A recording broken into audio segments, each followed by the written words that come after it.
This chemical process is called photosynthesis. Plants are so efficient they store glucose in excess. This makes plants the source of what consumers require, the glucose they store and the oxygen they transpire. Poetic Empiricist, Good Word for Plants, 2019.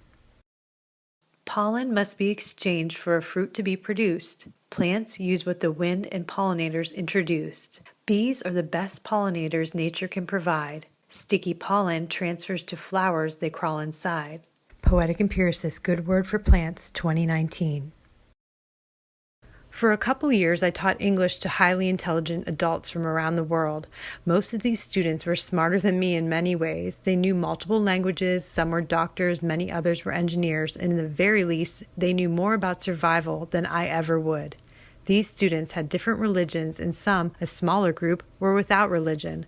I started to see how religious fundamentalists, with their radicalized beliefs, closely paralleled some of the most superstitious world religions. Recently, we've all seen in a country with advanced medical care, there are still those who refuse medical intervention for themselves or their children. Often mistrust of science is the reason. Other times, prevention and cures are rejected in lieu of divine intervention. Similarly, I had a Somali student who came to me with classic symptoms of debilitating, reoccurring panic attacks. His family did not believe in modern medicine, and he was subjugated to various supernatural and ritualistic treatments. They suspected witchcraft, a curse, or demonic possession. Above all, despite his physical symptoms, he was overwhelmingly depressed. He was caught in the middle of these two worlds he existed in, unsure of what to believe in or how to change his family's perception. Despite all our technological and medical advancements, we cannot feel that we are beyond this level of logic. There is a portion of our population who ignore evidence-based knowledge. In the same way, climate change is also suspect,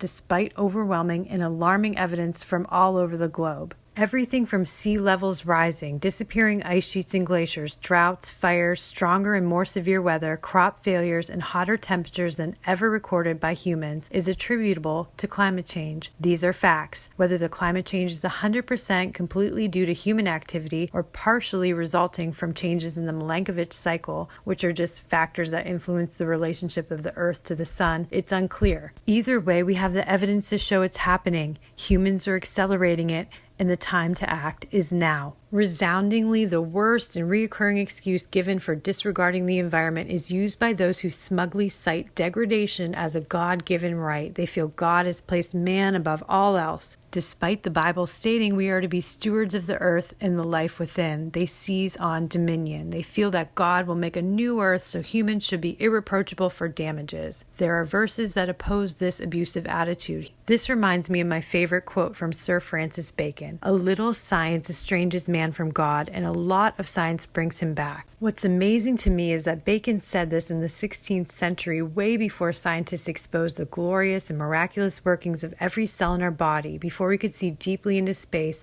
or move people rapidly across land and sky, or share radio, television, or information through the air. Yet he was still awed with all that he had seen. Following his logic, there are a lot of people that need to learn more science.